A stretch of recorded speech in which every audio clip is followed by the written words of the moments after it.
বন্ধুরা, কেমন আছেন সবাই? সম্পার রান্নাঘরে সকলকে স্বাগত জানাই। বন্ধুরা, আমরা মাছের ডিমের বড়া খেতে কেই না ভালোবাসি বলুন। আজকে আমি একটা অন্য ধরনের মাছের ডিমের বড়া আপনাদের সাথে শেয়ার করব। তো চলুন রেসিপিটা শুরু করে দিই। আর প্লিজ প্লিজ প্লিজ বন্ধুরা, আপনারা ভিডিওটা প্রথম থেকে শেষ পর্যন্ত দেখবেন। এখানে দেখুন আমি 200 গ্রাম মতো রুই মাছের ডিম নিয়ে চলে এসেছি। আর এখানে দেখুন আমি রসুন 7-8 কোয়া রসুন একদম কিমা করে কুচি করে নিয়েছি, কাঁচা লঙ্কা কুচি করে নিয়েছি, অল্প একটু আদা কুচি করে নিয়েছি, আর 2টো পেঁয়াজ কুচি করে নিয়েছি। এগুলো সবই এর মধ্যে এখন আমি দিয়ে দেবো। কয়েকটা গোটা জিরে, স্বাদ মতো লবণ, অল্প একটু পরিমাণে হলুদ,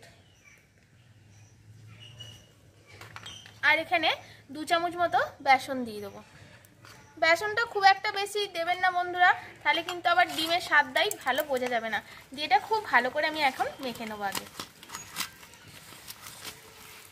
উনুন জ্বালিয়ে কড়ায় সর্ষের তেল দিয়ে দিয়েছি, আর সর্ষের তেলটা গরমও হয়ে গেছে। এবার বড়াগুলো দিয়ে দেবো।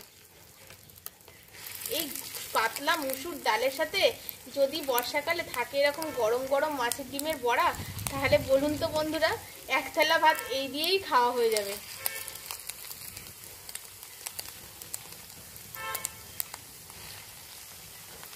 ভাজা হয়ে গেছে দেখুন লাল লাল করে, তার জন্য এবার তুলে নিচ্ছি। আর এইরকম পদ্ধতিতে বন্ধুরা এবার সবগুলো মাছের বড়াই আমি ভালো করে এরকম করে ভেজে নেব।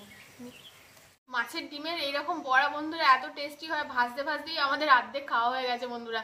আর দেখুন কি সুন্দর দেখতেও হয়েছে। আর এইরকম বর্ষার দিনে এরকম মাছের ডিমের বড়া যদি হয়, কি বলুন বন্ধুরা, জমে যাবে। তো এরকম ভেতরটা কত সুন্দর হয়েছে।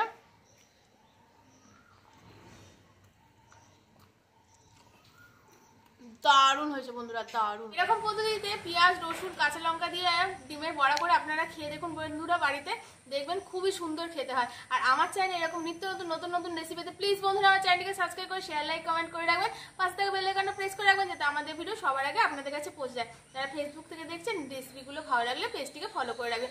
আজকের মতো টাটা বন্ধুরা, দেখা হচ্ছে নেক্সট পর্বে অন্য কোনো রেসিপির সাথে। ততক্ষণ খুব সুস্থ থাকবেন, ভালো থাকবেন, সাবধানে থাকবেন।